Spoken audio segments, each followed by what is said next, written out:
Two guys, one bench. Shit talking. Strict sports. Combat sports. What's up, everybody? Welcome to Two Guys. Make that three guys, one bench. Where we're 800 pounds of fucking beefcakery on a 30-pound bench. Where we're trying to talk more shit than Kris Labelle. And that's almost fucking impossible. Ding! You did!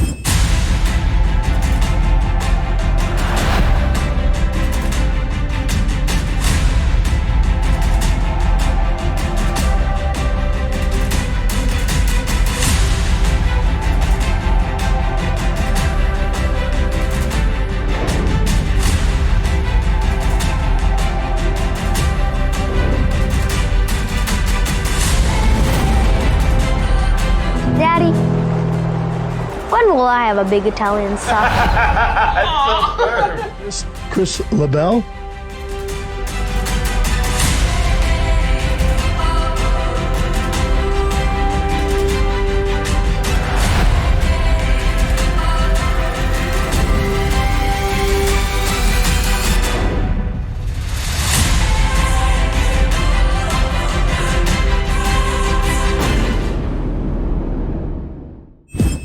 Shit talking.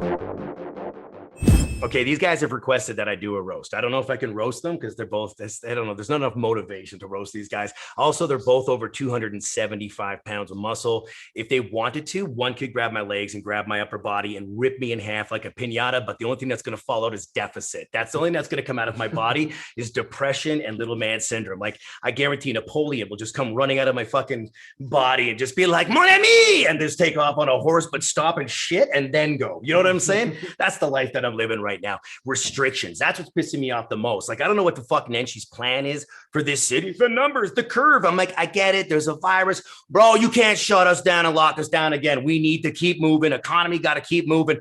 But here's the crazy thing. They talk about what's best for Calgary. How about these fucking cars with these loud ass exhausts, these little fucking Fast and Furious, like the machines, like roof from fucking red light to red light. I'm like, bro, your car's loud. It's not nice. That's the bottom line. If you got real balls, I mean real balls, you fucking drive your car slow so everybody sees you. You don't race from red light to red light. Did you hear how loud I was? No, we just got annoyed by you. When you do eventually come out of your car, you can't even bro, you're like me. You need a step ladder to get out of your fucking car, bro. You're a little man, so stop fucking revving. Then they'll go to Peter's Drive-In and stand and look at each other's benches. Bro, like, bro, hit the fucking gym. Stand around, let's talk about your pecs and your buys and your quads. You don't have any. You need a fucking car to be cool. That's my fucking rant. So you know what, Nenchi? How about put noise restrictions on the fucking street? In fact, how about on weekends, 17th Ave doesn't have traffic. You put some fucking nice, what are the little pebbles called? The road with the pebbles. It's a, you know what I mean? Like cobblestone. Hey, cobblestone. You make it a nice cobblestone. You put some string lights on there. Make it beautiful. It's a fucking dust bowl. Red Deer. That's what it is. 17th Ave is Red Deer. It's fucking Walmart with no roof, bro. Do something about that shit. And of all people, you gotta hit the gym too. Ha! And I said it. Boom. Rant of the week. We're about to pop some caps. All right, everybody. Rants of the week. And this week, I want to talk about Simps and Cucks and how they're the worst thing ever. Let's kick it off. Kris, what's a simp? My son refers to a simp as a man that provides every little ounce of his dignity, self-respect, and soul for a woman's need. As far as I'm concerned, no woman should need one soul.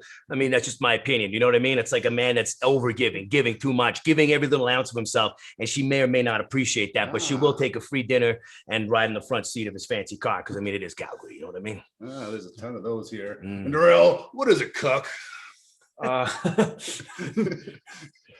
Cuck, honestly, these weak fucking men that will do literally anything for their woman, no matter how they're treated. They can treat them like absolute doormats, including flirting with other guys because, hey, she's just expressing her femininity and she's not doing anything. She can show off her body, flirt with other dudes. That's almost what it is, bro. Yeah. What a cuck is a man that watches his wife get fucked. Well, I wanted to just say it. Yeah, that's what the fuck it is. A cuck is shit. Hey, that's my wife, man. Like that's what it's usually by a black guy. Oh, thank God I'm not a wife.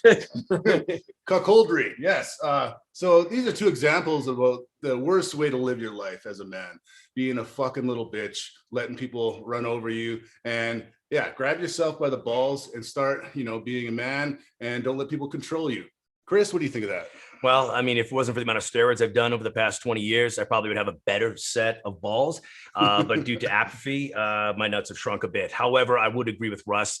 Gentlemen, it's time for you to put your foot down, embrace your masculinity, and just make sure at the end of the day, it doesn't matter what gender you are, just be good to other people. It's fucking it. That's just the bottom line.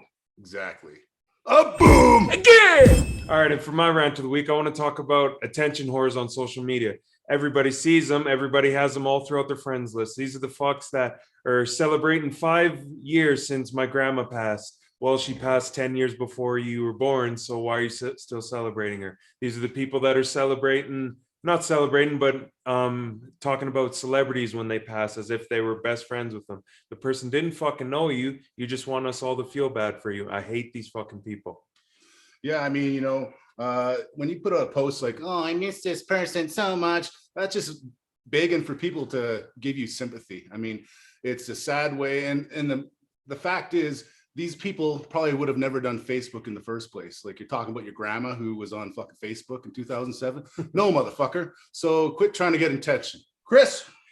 I feel like what it is people have a desperate need to provide content on a regular basis, but their lives are too basic to provide stimulating content. So what they try and do is they try to find the sympathy pity card and be like, oh man, me and my dog. I'm like, bro, I already saw your dog die fucking 7 times the past 7 years. I get it. You're just posting old pictures. Throw back to this date. You know what? How about live in the present? That's just, I think what these giant men are trying to say is just live in the present, celebrate the moment you have, and just appreciate who you are. And we don't need to fucking see you take a selfie on your bathroom sink for the 75th time in your story. Okay. Your butt looks the same as it did last week. You don't do squats. It's just your life. It's just how it is. I got to drink coffee.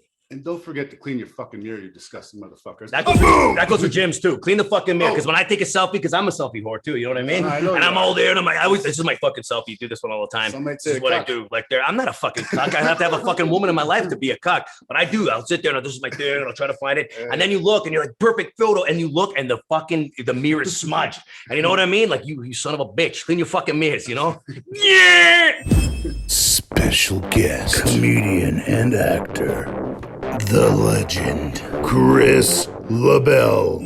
All right, everybody, we have a special coincidence here. Kris lives in the YYC. He's one of my good friends. So we decided to do a 3-way on this bench and do it dirty. And we're going to start off, right? Darrell? Kick it off, just starting off slow. Just want to kind of know if you had any mentors getting into comedy or what got you started.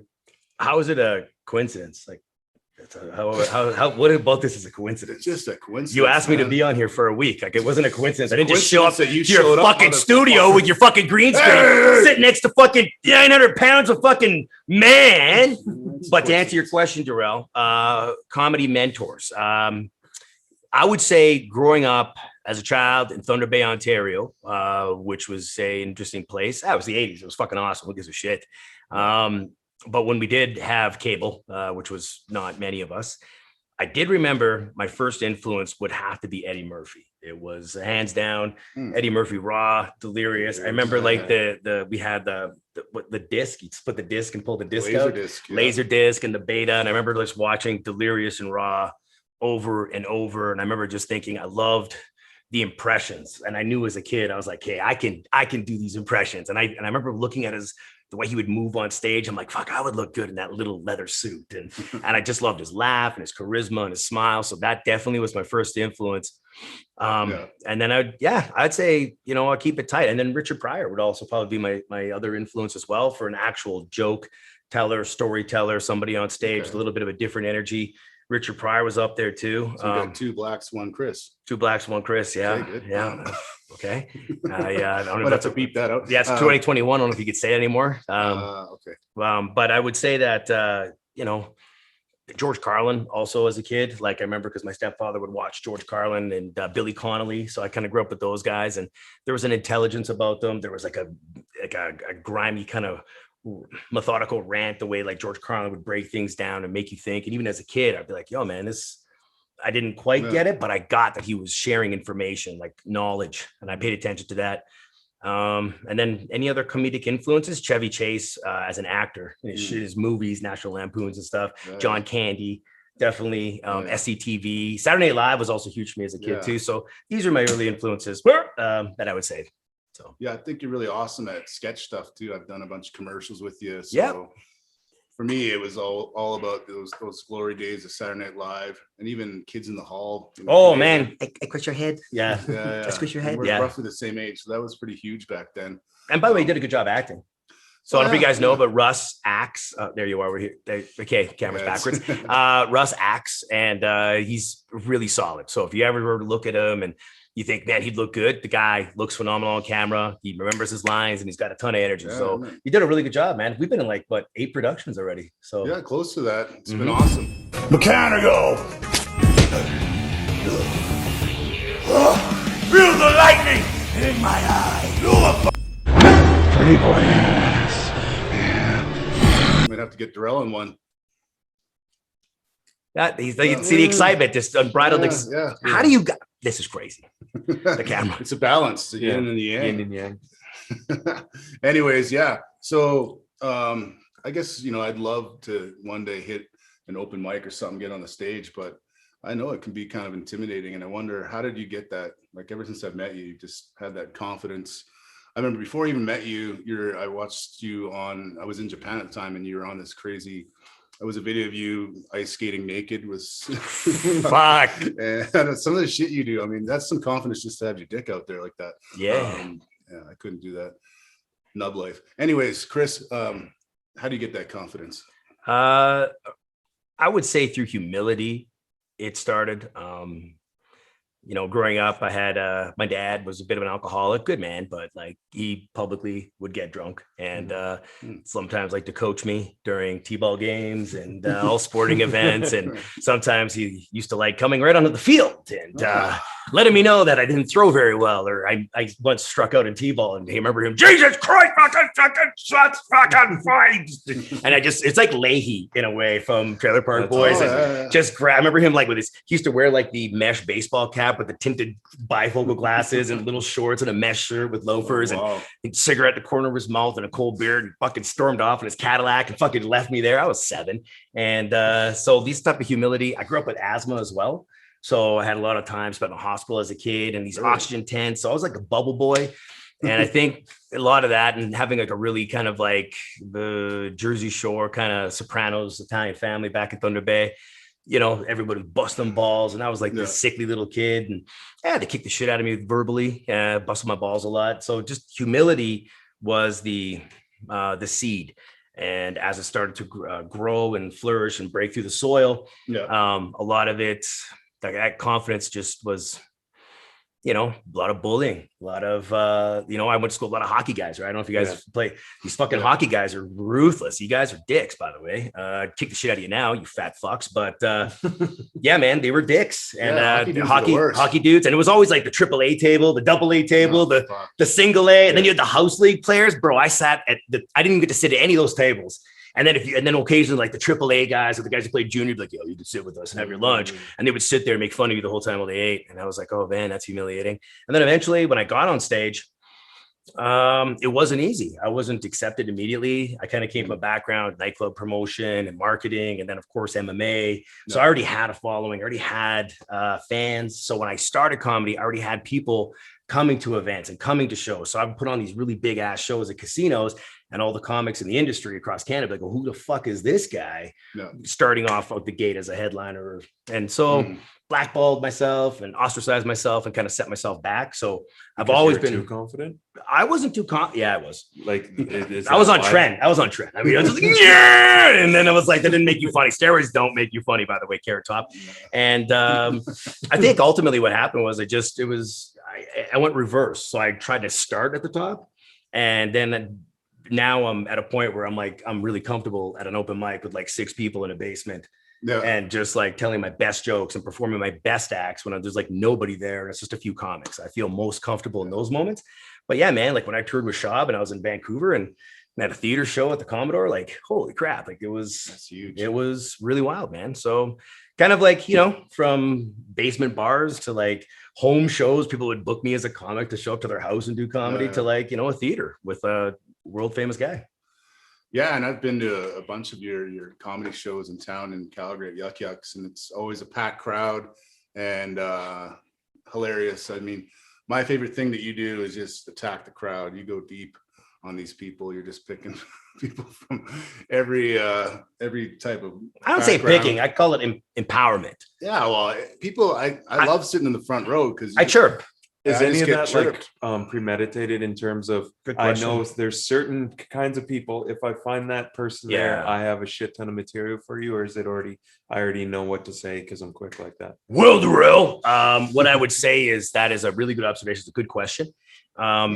The more you perform, it's like the gym, getting your reps in, right? The more reps I get in on stage, the more reps I get in telling these jokes, eventually fans or guests or members of the audience, they start to kind of lap each other. You start to recognize characteristics and personality traits through sociology. You can kind of see who's who, and you know how they may or may not react to a joke. So your best crowd work, sometimes you'll keep it in your pocket. So when you're on stage, every once in a while, like you're riffing, which is great, but you know how to, it's closing the riff. It's when to turn off that crowd work and get back into your bit. So that's where like maybe having something in your back pocket, how to like go from riffing, or as you say, like chirping in or cutting somebody down from the audience, and then like turning it into something positive, you know, empowering somebody or complimenting someone else. Talk about a guy being huge, say how great a woman's hair looks, or talk about how great the club is. And all of a sudden, like, look at my arms. Oh my God, I didn't take my meds. I'm on mushrooms. Everyone laughs. You're like, okay, back to my joke. Yeah, I love sitting front row because then I just get like the chirps from everybody. But I remember the first time at Brian Callen's in town, and he just basically used me as his entire bit for the show, just looking at me, making fun of me. Well, he was upset because you paid for one ticket and took 4 chairs. So he was probably just mad because it costed him money. But speaking of mushrooms, I mean, a few of those shows, I remember you take a handful before you go on stage, and by the end of your show, you're starting to feel the effects. There's been times where I've definitely have used a fucking handful of drugs before most of my performances, well documented in my Instagram stories and Facebook. And yeah, there came a time when I headlined Yucks for my own show, sold out, it was awesome. And midway through, you can even see in photos, like all of a sudden, like, whew, I was hallucinating. And then I just started ranting and telling stories about like I got circumcised at 7, which is true. It's another day to tell that one. And just kind of going off, man. And I remember just feeling so liberated and artistic, and I did it, and everyone's clapping. And I came off and I ran to a really good artist, which is my friend David Brunning here. He's a famous artist. Yeah. And I'm like, man, wasn't that like Kanye? And David put his hand on my shoulder and he looks me in the eye and he goes, what about that was Kanye? And in that moment, I remember just my whole life flashed before my eyes. And I was like, what did I say on stage? Like, what did I do? And in that moment, I realized that being intoxicated or being high or fucked up on stage was probably the worst thing you can do, because your own natural anxiety and your own energy and dopamine, when it starts to rise up when you're telling your jokes, like there's nothing that can compete with that. Will that put you on like a blacklist for trying to book you? Yeah. Especially when other clubs around. Yeah, man, for sure. Like they can't depend on you to actually work. That's why I'd buy a ticket if I knew he was going to be lit. If you're paying a fucking painter to come to your house, but you know he doesn't show up 90% of the time, you're not going to. Well, I don't know about those numbers. That's 90's a bit much, but I'd say there's a dependability and a professionalism when in comedy. It's a real job. It's a real business, and there are people that survive on. You're only as good as your last gig. So if you're a comedy club, you're only as good as the last comic you booked. You also represent an industry. So if I'm out there and I'm fucking eating mushrooms and ecstasy and fucking doing lines of blow and drinking half a bottle of whiskey, and I get up there, and sure, there's a moment where it's fun, it's engaging, but then people are like, okay, where's the jokes? You know, but when you're inebriated and you're out of your mind, like you're basically just talking about your fucking ass. And I mean, there are comics that have been successful, but I would say the best comics are comics that are sober and guys that are speaking from the heart. Yeah, you might not remember, but at one of those shows, at the end there, when you were starting to feel the effects, I believe, you had me come on stage and show everybody how to squat properly. I was doing air squats. You're like, yeah, you got that. And then you invited some beautiful black girl up, and she was doing some stuff too. And Equality, man. Yeah, man, it's all about that equality. I believe that was Adora that came up there, and I think Adora was up there. And that's one thing about my shows. Yeah, there's by the end of the night, there are people on the stage. There's people fucking taking their shirts off. It's it's my own brand. But in the last, I'd say pre-COVID, which is unfortunate, but right when I think it took me 10 years of stand-up, but like right in my 10th year, this year, right before COVID, I legitimately had a fundamental 45. I had a setup, delivery. I had all my stories were aligned, my segues were aligned, my transitions were in line. Like I actually finally took it so seriously. Like this is my career. This is what I do. I want to be more than just a local comedian kind of guy. Like I've had the big moments, and there's days I have to accept that I probably did not deliver in those opportunities, right? It's like a UFC fighter. The guy gets his big break and he comes in overweight. He doesn't, he doesn't cut weight properly, or he doesn't perform well. He's gasses quickly, or he didn't endure the first round, and the fight was quick and it's over, or it was a fucking boring ass draw and he just laid and prayed. So it's no different. I always compare comedy to the fight game, because ultimately you are, your tools are the jokes, your performance, your conditioning, how you perform, and your timing, and understanding what the crowd's looking for, but also knowing what you can do. And I think sometimes as performers, we overextend ourselves, and sometimes we even get too confident, and we get up on stage, and sometimes some comics just go right into autopilot. Like they just verbatim their jokes. Like you can watch that, you can tour with that comic, and it's like press play, and it's 45 minutes, and it'll never come out of that. And, some of those guys are called working comics, and they'll get a couple credits, the Just for Laughs. And like one comic gets that Just for Laughs credit, and Comedy Now, or, Netflix, like they can ride that credit for their entire career and get booked and make $2,000 or $3,000 a weekend based on that one credit. And man, I'll be honest, there's some fucking kids out there right now doing comedy, like 18 to 22 years old, no credits, no experience, and they're funny. They're so funny. I find everybody's got a good sense of humor these days. So, well, talking about things these days, do you find it's hard to do comedy with the whole cancel culture being rampant and everyone ready to cancel you because you said something that hurt my soft feelings? That's a good question as well. Yeah, man, 100%. Like even, when someone even says like, oh yeah, my black friend or something like that, I'm just like, I don't want to. What do you mean black friend? Like, how about just your friend? Like, why do we have to like give it a title? Like, oh, my gay buddy. I'm like, well, how about just your buddy? What does it matter if he's gay? Like, I get anxious. Like, I'll be at a table and be like, yo, that fucking, oh, you didn't say the F word. I can't say that. Take that back. Say if somebody was to be like, yo, that fruity guy over there, the F word, because it is, you can't even say that word anymore. It's actually that offensive to say the F word for somebody's sexuality. You have, because all it takes is somebody at the next table. What was that? What did he say? Like in amongst your group, if you weren't, maybe it was taken out of context, or maybe you said it intentionally, but either way, those who don't know you, or those that are just catching wind of the word, they're like, oh, I got to get that guy and put him on blast. And before you know it, like, yeah, you're right. Cancel culture. Like, and man, I've done so many impersonations of so many cultures on stage, and I've always had great success with it. I mean, being a little ambiguously ethnic myself, like it's kind of like giving me the leisure of being able to do other people's impersonations. And I've been a part of everybody's culture. So I have an idea. It's not just me doing a voice like a Simpsons character. I've actually been there, done that, been a part of like the weddings and celebrations. I mean, I'm 45 years old. I've been on this earth for 4 decades. I have an idea how things work. So you're right. Cancel culture, it's derailed a ton of careers right now. And so I'm super mindful when I post online. I'm mindful when I'm communicating to people in life.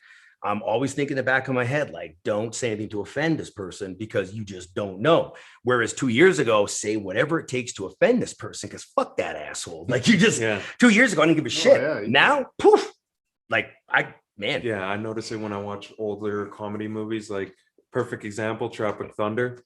Everyone thought that was fucking hilarious. Robert Downey Jr. clearly in blackface, but it's hilarious. Everybody thought it was funny. Jamie Foxx even made a comment on it. He said jokingly to Robert Downey that he said, "How dare you take all the good jobs from black men?"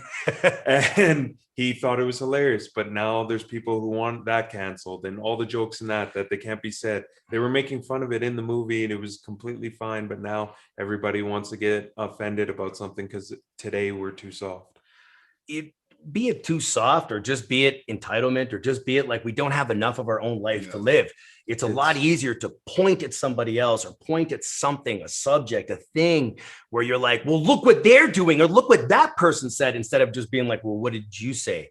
What are you doing that's offensive? Because most people that are first to do this are the people that are not reflecting on their own self, right? It's a lot easier to judge somebody for their face value. And or, you know, you're right, there are some things, you know, in movies and television and comic strips and stuff that for that time that was acceptable. And I think that's a part of history. It's something to reflect on and look at our evolution. But when you cancel it and remove it, you're basically removing history, and then it leaves the next generation to wonder why we're being so versatile and dedicated to equality and other types of, you know, being politically correct or socially correct. Because what's this urgency? What's this need? Like, why everything seems fine, but they weren't there 2 decades ago to realize it was a part of the times. But are where we were in the 50s and 60s? No, I think we've all come to a point where we're about as equal as we're ever going to be. And now we're in a society where it's like you're forced to be a part of the equation. You're forced to assimilate. You're forced to share the same view as everyone else.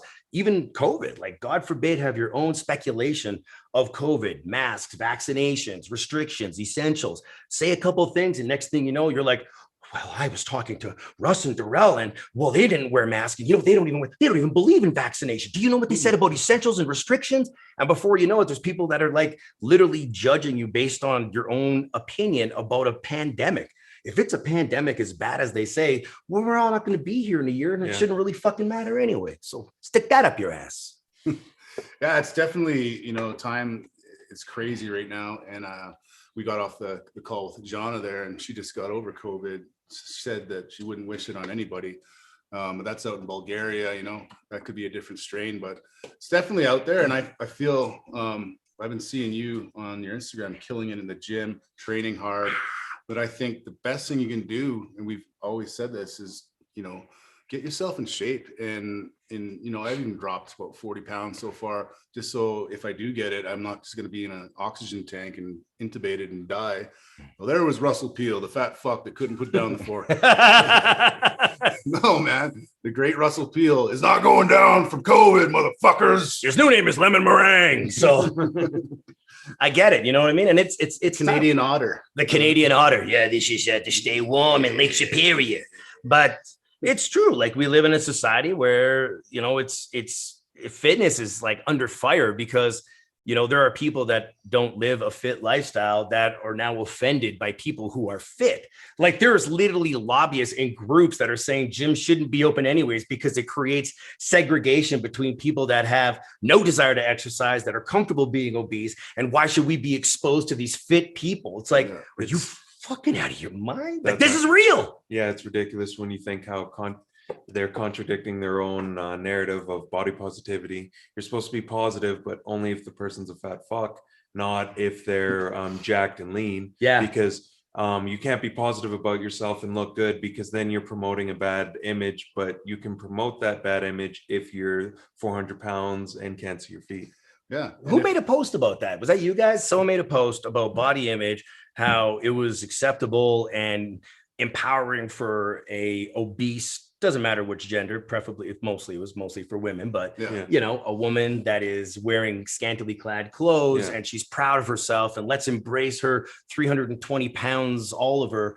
And then if they said, like, they had the same picture and it was a man, 320 pounds in the same outfit, and it was like, look at that gross fuck and that piece of shit and that fat fucker. But why was it okay to ostracize the man but embrace and celebrate the woman for that same type of body dysmorphia? They pick and choose who they want it to apply to, because, like you're talking about, fat guys can get called fat. They're pigs. Oh, you don't deserve that girl. She's out of your league. But if things are switched around, you should love her for accepting her body and make her believe she's beautiful. I'm not saying all big girls aren't beautiful, but I love big women. I'm gonna go online right now. If you thick, I got you. Like, I've always loved my women a little thick. And I mean, some might call it thick, like, you know, that's the trend these days. But no, I don't care. I mean thick. You think it'd be it. There's so much. And I mean, bro, I don't give a fuck, man. I've dated the fitness models and I've dated some thick women. And I mean, quite frankly, you know what? I'm not biased. I will gladly have sex with both of you, but I do love my women thick. I love thick thighs, big butts.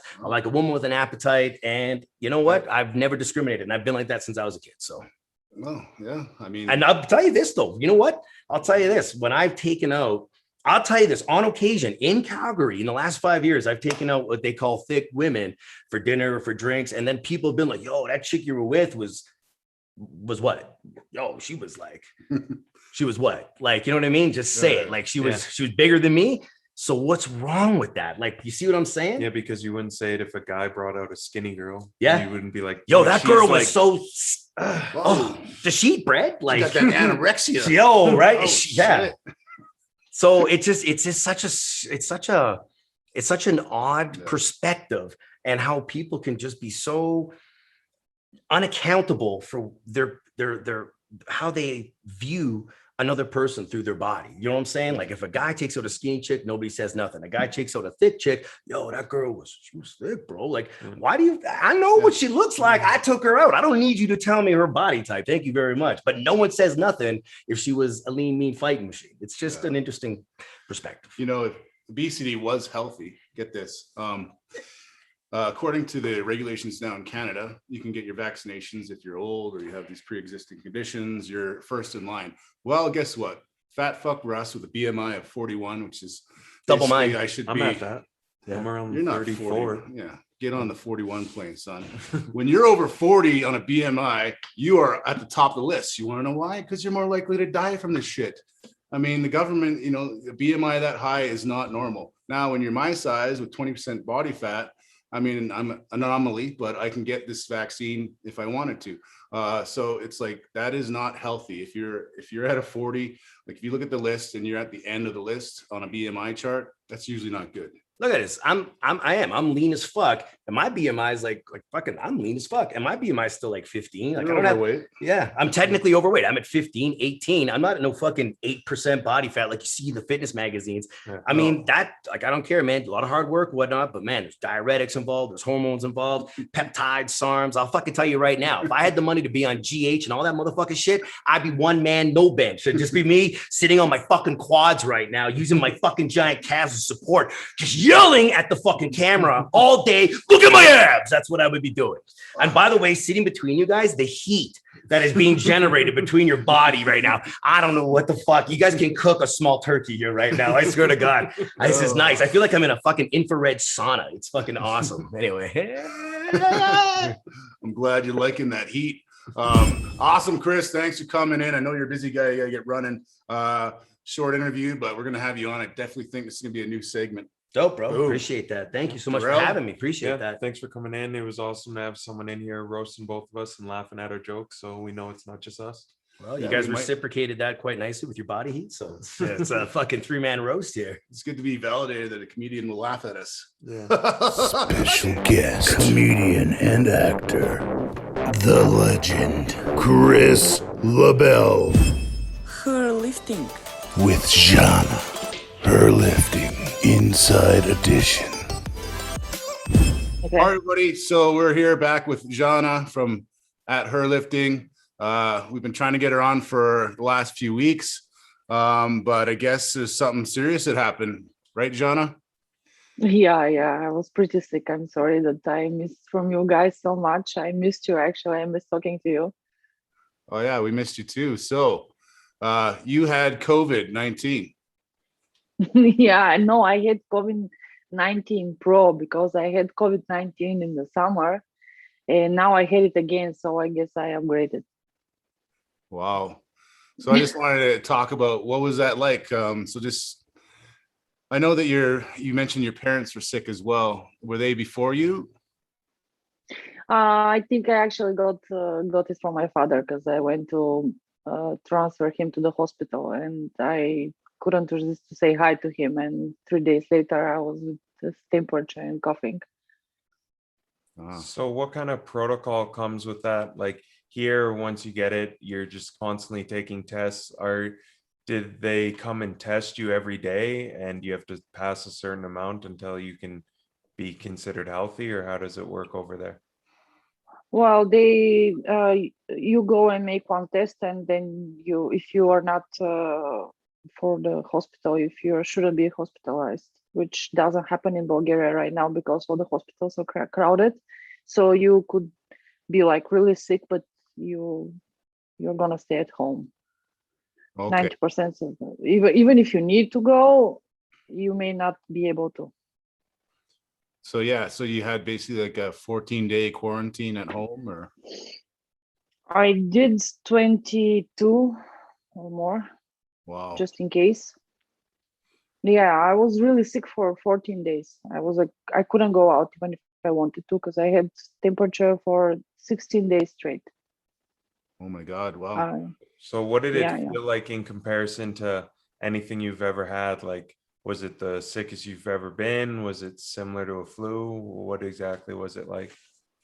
it's the sickest I've ever been. It's not the experience, it's not the things that you feel every day, but it's the time that it goes. It's like 16 days. The temperature wasn't as high every day, but I had 37.5 every day, and that's really tiring. I don't feel my body as my own. I mean, it's so different. I get easily tired, I get dizzy. For everyone who didn't have it yet, I mean, not everybody gets it like I did, but yeah, take care. Just wear masks or whatever you think helps you. Yeah, there's definitely like here in Calgary, the cases are starting to go back up, and it's the variant from the UK. It's the Yeah, I got the one from the UK, and it's pretty bad because I had the first kind of COVID, the normal one. I don't know how to say it. COVID light. The classic one. Yeah, I Yeah. get the classic one first, and it was kind of okay because I was sick for 10 days, and then I went to the gym and everything went back to normal. Now I started with high temperature, and my lungs would kill me, and my back hurt, and I would feel like vomit all the time.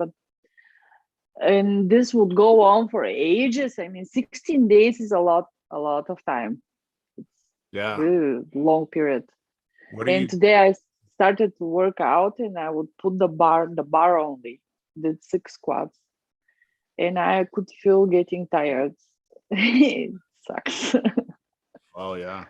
So yeah, it's definitely, I mean, people, there's a lot of conspiracy guys out there like, oh, it's just a fake disease, or no, like you've had it, you know what it's like. And I know people that have died from it. So it is very, very serious. I had something in the fall last year, similar. I just kind of wrote it out though. And yeah, I was tired all the time for over a month and coughing, but yeah, Darrell didn't catch it from me, so we were sitting side by side a lot. yeah. I thought it was allergies, but it was terrible. But who knows? Everybody thinks that they've had it until they actually get it, right? Yeah. It's completely different because people are like, I thought I had it in the winter. No, you didn't. Yeah. If you have it, you know you have it. I mean, it's definitely there. So yeah, I mean, it's not my place to tell people what to do, but vaccinate. Yeah. Get that vaccination, hopefully. Have you been vaccinated since or no? I cannot go now. Even if I want to, I cannot go because I have to wait for 2 months. I was about to, and I got sick, and now I have to wait. I'm not allowed to. I mean, Yeah, in Canada, it's the rollout's very slow. So they're just older people that can get it right now. Definitely, but there's a lot of people that are worried about getting it. They're on the fence. But I think it's going to be the way of life. If you want to go traveling anywhere, you're going to need to have an ID that says you had the vaccination. Yeah, I think so. Anyways, I mean, this is kind of people listen about COVID every day, and I wanted to tell you, like, I don't know if you noticed, but we hit a milestone, and now we are on 40K in her lifting. Oh, we hit wow. 40,000 followers like 2 days ago. I think that they are already on 41. Like That's the awesome. page is going pretty fast, and I want to personally thank Ted Kostov and Powerlifting Motivation for the huge support that they are giving us. And this page is growing thankfully to their support mostly, and I really appreciate the things that they do. Yeah, Ted's pretty awesome. I was just watching him on Instagram today. He was skateboarding out in the dock Yeah. somewhere. Having- Yeah. yeah. He refuses to stay in one place. And the page is growing, and the posts are growing, and the comments are growing, and there is a lot of controversial topics that are crossing the public. And so yeah, you can tell the people what we're going to talk about next. I'll leave it to Terrell because he just sits there in silence, and then he Well- wants these controversial topics, so he's gonna drop the bomb. Well, I remember I sent Russ the one post from her lifting, the funny meme where everybody says, like the one guy says he identifies as a food blender, so he's trans blender. And shit. another guy identifies as you chicken. can't say that. No. So he's trans tender. Ah. Yeah. I think it shows one, how quick people are to get offended anytime anything has trans attached to it. And Yeah. they Yeah. instead of talking about things and hearing both sides, they just try and shut everything down. Like I know about a month or so ago, powerlifting in the US got in trouble for it because they wanted to deny trans women from competing with other women. And there was a big uproar over it. And our Fed that we were in before, it wasn't a problem because they actually, I don't know if you heard about it, about 2 years ago, a trans woman got into a competition, didn't identify that she was a natural born man, broke a bunch of world records. And then when they went to piss test her, she said, "Oh yeah, I'm trans." So then it made a big uproar in the sport. And what came out of it was eventually they made a division for trans athletes. And what I kind of wanted to know is, over where you are, what's it like? What's the kind of thought process between including trans athletes in sports? I had a post a few weeks ago mentioning exactly this topic. It was about a girl who was trying to get her sponsoring from running, and she could never win because there was two transgender women in her group, and she would always stay behind. And this created a lot of talking, a lot of comments were given, and I was accused of many things. Like people would come to the DM and be mad at me because I posted this. But I think as a sports related page, we are there to give voice to some issues, and this is one of them. I mean, we cannot talk only about hitting PRs and which brand of leggings is the most fashionable today, right? Like we need to have voice. We need to give voice to people and let them share their opinions. And when it comes for the Balkans, transgender women are allowed to compete with other women. And I personally have friends that went to compete, and of course they were second, even though they train hard and they work hard. You cannot beat this. Naturally, you cannot beat this. And I think as far as it counts for Europe, this is how it goes. We compete together, and I really, really don't mind anyone's choices, life choices. Like, but I think that they should be put in different division where they compete with each other. Or I understand because probably if they're in a different division, that means that they're gonna be like a few people there, and it's not really a competition for them, because I mean, if there is two transgender women, that means that they're fighting each other, and that will not create the best sports environment for them. But there must be a way for them to be judged by the what nature gave them, like probably different Wilks formula when it comes to strength sports. That would be fair also. I mean, there must be a way for this to be fair. That's my point. I don't know what you guys think. I think that different Wilks formula would actually give relieve a lot of the tension, because in general there is no tension, but it is created because when you put people in a conflict is gonna grow. It's not gonna go away. So yeah. Yeah, I understand that 100%. Like you're saying, people should be allowed to compete regardless. You're trans, whatever you identify as, but it's got to be fair, and it doesn't just have to be fair for the less than 1%. It has to be fair for the majority of the sport as well. Because I saw an interview with Rachel McKinnon, I believe her name is. She's a trans cyclist who's a world champion, I think they were saying, and she was avoiding answering any questions of, do you believe it's fair that you compete against natural born women?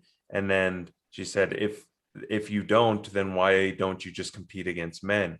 And her response was, well, that's not fair. But if it's not fair to that less than 1%, what about the people that actually make up the sport? And like you said, there's only gonna be maybe one or two possibly at a meet. How's that any different than the 65-year-old who wants to come compete? They compete against themselves all the time, but no one's like, Yeah, that's not they compete in how do you say it in English? What Masters. was the word for it? Masters. Yeah, they go in masters, and there's always 5 people there. And my question is, we see a lot of transgender women competing with women, but we don't see a lot of transgender men competing with men. And why is that?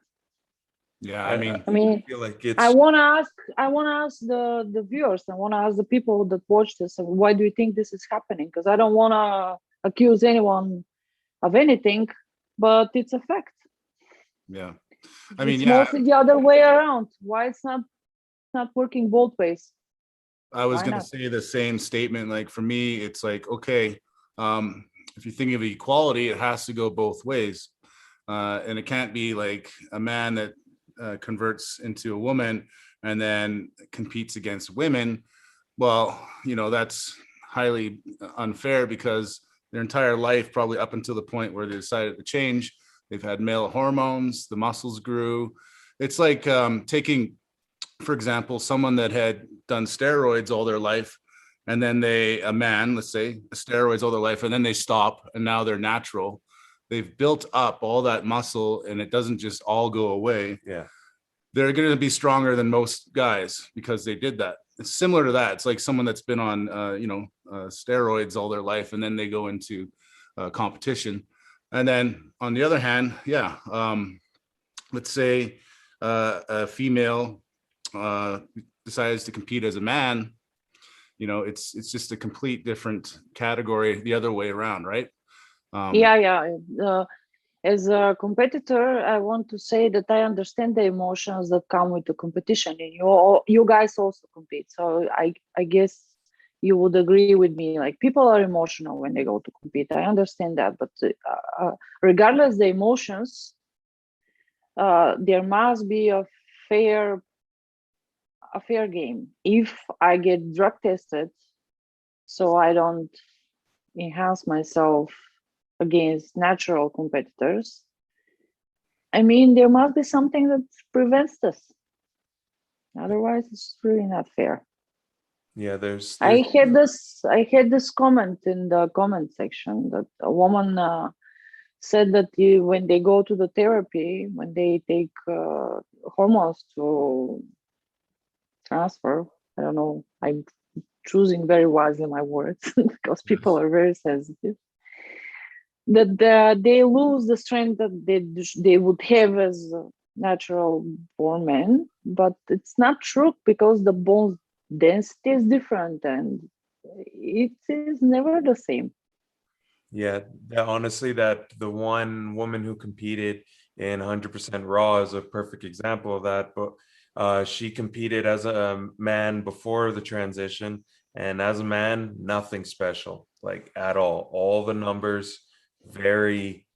The average gym goer would probably lift what this guy was lifting at the time, and then once she transitioned to a woman, the numbers dropped a little bit, but they're all world record level numbers because it's just not the same. You can't expect the same thing to happen. You wouldn't expect a UFC fighter woman at 145 to be able to fight Conor McGregor. It just wouldn't happen.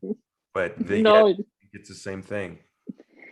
there was this experiment that boxers did a lot. I'm sure you've seen the videos when they let 5 women fight against one man, and he wasn't like a heavy guy. He was like 70, 75 kilograms, and he beat them all. He just destroyed them. Yeah, because it's normal. I mean, it's just normal. Let's say, I'll be the devil's advocate. Let's say we go into freak size sports like basketball, and let's say Shaquille O'Neal, who knows, he just decides, I'm going to be a female now. Yeah. He's 7 feet tall. He throws on a wig and he will destroy. He will be, it's he's going to average 98 points a game. And I don't care if he gets estrogen and grows a set of jugs. He's going to still be the size he is, and he'll have the power, a little less power, maybe a little more finesse. You never know. Yeah. I'm sorry, I'm laughing. I just couldn't remove the Shaquille O'Neal with the wig. Well, yeah, maybe he gets down. You never know. Yeah. But it's just, it is. There is, like, I'm 100% for anybody living their lives the way they want to. I mean, if that's the way you want to live your life and you feel comfortable that way, that's great. But when it comes into sports and, fair play, it really doesn't work out at all. And I hate to be the one to say it, it just doesn't. So we can live in this fantasy world all our lives and pretend, like in that movie Mulan, where a female just goes and beats the shit out of everybody, takes on entire pretends to be a guy, and then just beats the shit out of everybody and then reveals that she's a woman. I mean, that's a great movie, but that's a fantasy. That is never going to happen. And I'd hate to say, even maybe it gives young females this kind of feeling that, oh, I can do that too. I can beat up men. And then when it comes down to reality, it could be a very dangerous situation. Don't do that. I don't recommend this to any woman. I kind of argued with a few of my female clients, and they were actually on board with me on that one. It's like, I mean, it's great to have a fantasy movie. It's like Bruce Lee. Yeah, he was fucking awesome in movies. He was 4 feet tall. I would grab him by his neck and slap him around. I don't care what you say. That is not going to be equal. He was not the greatest martial arts artist that ever lived because he never fucking competed. He was good at screaming and doing awesome kicks and stuff on film, but that is not reality. Yeah, right? And I saw with discussions when people were talking about how it's got to be equal and how it's not equal for trans women to compete against natural born women. One of the arguments was, well, sports aren't fair inherently. Some people are tall, some are big. It's like, well, at that same thing, like I said earlier, if that's the case, why have men and women compete separately in general? And then just do away with all kinds of classes and everything like that. I compete in the 120 weight class for powerlifting. I would love to identify as a 100-kilo lifter and destroy a lot of the lighter lifters, but I can't just because I feel like I should be in it. No. Well, I want to identify as someone who squats 250 kilograms. Hey, I'm doing it. Whatever. Hey, I'm going into a transition. I used to be 370 pounds. Now I'm 325. Try to lift the same weights. Not happening. I'm a fucking weak bitch right now, but I look good. Look at me, Jana. You're thinking, well, he's looking good now. No more fat. Yeah. So I'm just saying, like, everything comes with a risk and a reward and a downside. So we really have to not hide in this shroud of like, oh, political correctness and no, we can't say that. I mean, it's a reality. And if it's beyond, sport and it's just living your daily life and doing what you want to do, that's fine. That's awesome. Well, I am not being gentle to hide or to be politically correct.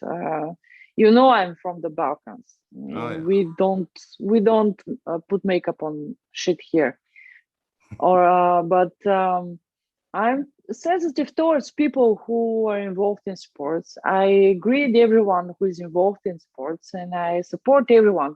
I mean, that should come when you do sports. Like, it should come into your character, into your nature.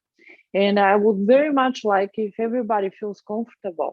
And I would very much like if women feel comfortable. And I would very much like if transgender women feel comfortable. Because when they come, I'm pretty sure they feel the tension. And it comes from other competitors. It comes from other women. And I bet that they don't feel the best. I mean, you wouldn't feel good if you hear all the comments after you win a competition towards you, right? I mean, you would want to be respected for what you did. And in order for them to have this respect, people should create the rules. And for what I think is a different Wilks formula, especially for powerlifting, would solve all the problems, because that way they can still come and compete with everybody else in a group, not in a separate group, but also have the fair calculations in the end, right? I personally thought of that, and I realize I'm oversimplifying it, but I said make it as simple as, if you want to compete against women, give them the Wilks formula, but have them be entered in as male. I know some people are going to hate that, but you're still competing against women. You don't have to out yourself as transgendered, but you're still going to be judged as if you were still a man, even though you are a woman. Like, yes, it's going to be hard, but it balances out, because Wilks favors women, but at the same time, you're able to get a lot stronger than the natural born woman is, just with hormones and puberty. That's a bit controversial, because if they went to hormones therapy, that means that they went to some transition and their body went to some transition. As for me, I mean, that is my opinion. I think that Wilks is the best if they change the Wilks towards the needs of those type of competitors. But also different division probably solving the problem generally, because it's a bit more simpler way to do it. But who am I to judge? I'm just curlifting. Yeah. Another way they could do it, which here's the problem, is powerlifting has zero money in it. No one makes money. Meets, if we had to, pay $1,000 to a meet each, that's the way we could do this. But maybe people getting regular hormone level checks. Let's say if a woman decides, or a man decides to compete as a woman, his estrogen levels and testosterone levels would have to be the same as a normal woman. And doctors would have to try to figure out how to do that. Now, on the other side, if a woman wanted to compete as a man, then her test levels would be able to be up to the point where it's an average man. That's kind of the best way, in my opinion, than numbers, Wilks scores. But then you're looking at, thousands of dollars just to do these testings and keep track of these athletes for a sport that literally makes zero money, very niche. We all love it, but people still think we're Olympic weightlifters. My aunt asked me when I was going to the Olympics, and I said, never. IPF really wants to. IPF really wants to take us there, but we are not going. I know one way I can make it in. I'm going to throw on a wig. Okay. On that note, it's awesome catching up to you, and we love talking to you. We'll pop this in and, this segment in every month if we can. We're a little delayed because of COVID. We'll give you that time. It sounds like it was a very hard time. I don't want to go through that myself. So I'm going to try to keep as healthy as possible. And you stay healthy. We don't want you getting the third wave or the next one too, right? So, no. So I'm glad your family is safe as well, and your dad's feeling better. And we'll talk to you soon. All right.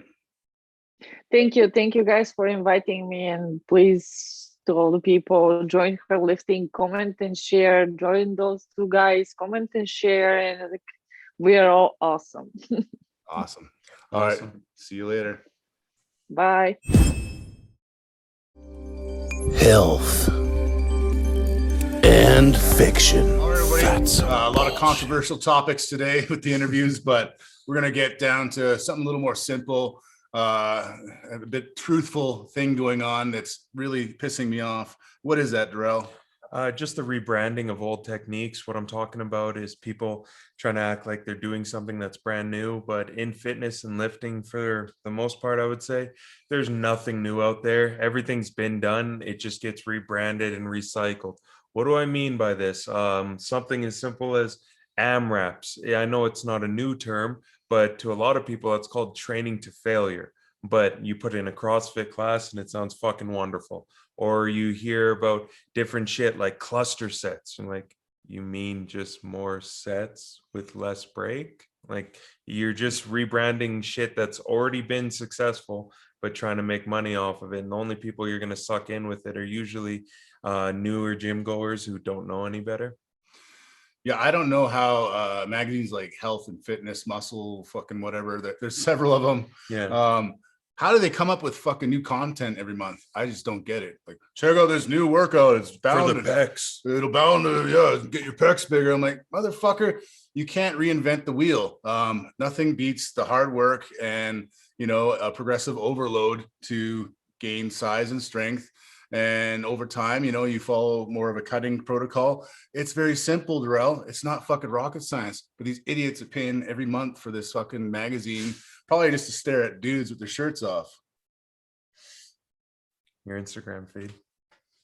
No. Boom.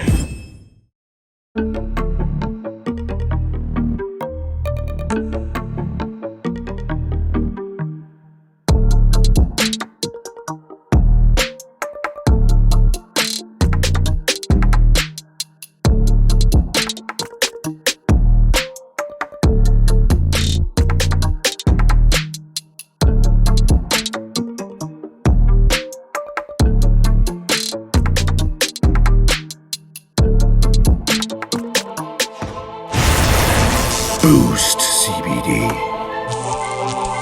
Unlock your true performance.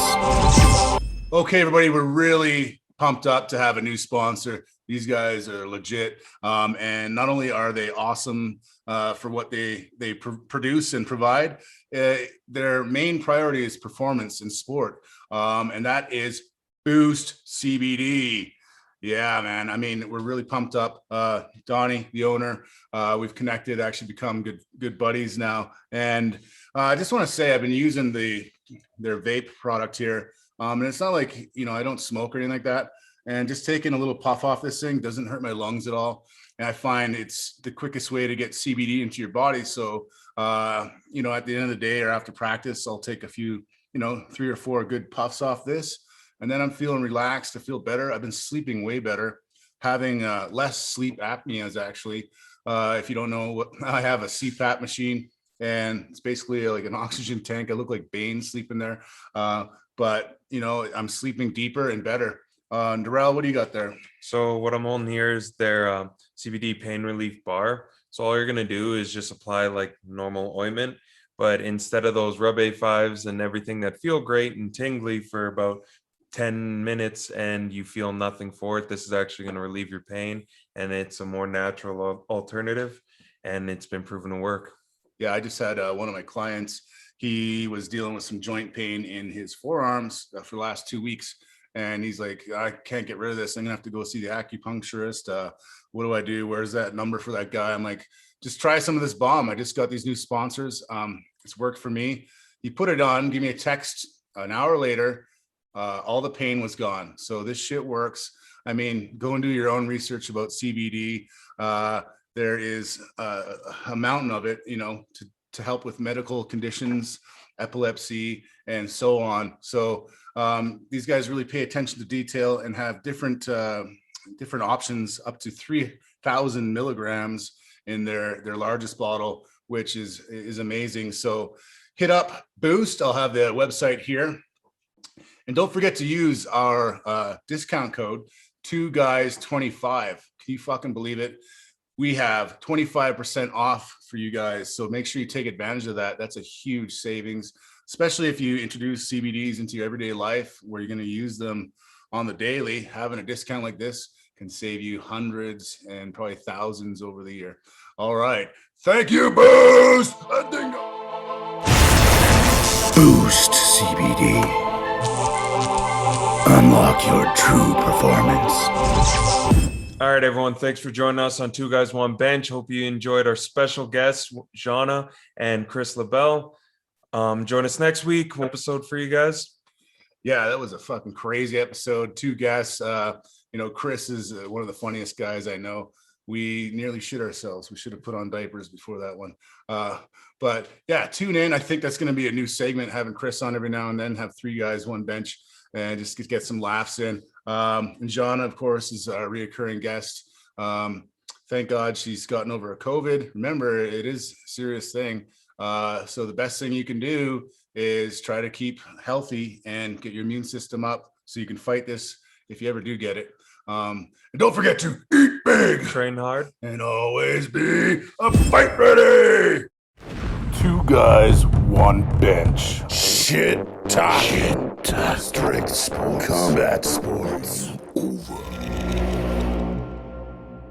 Resolute. Prepare yourself for battle.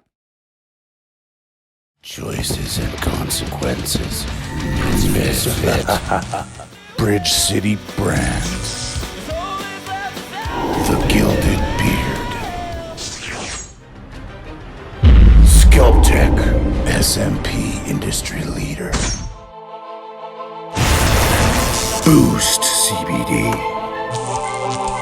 Unlock your true performance. Powerlifting motivation. Her lifting.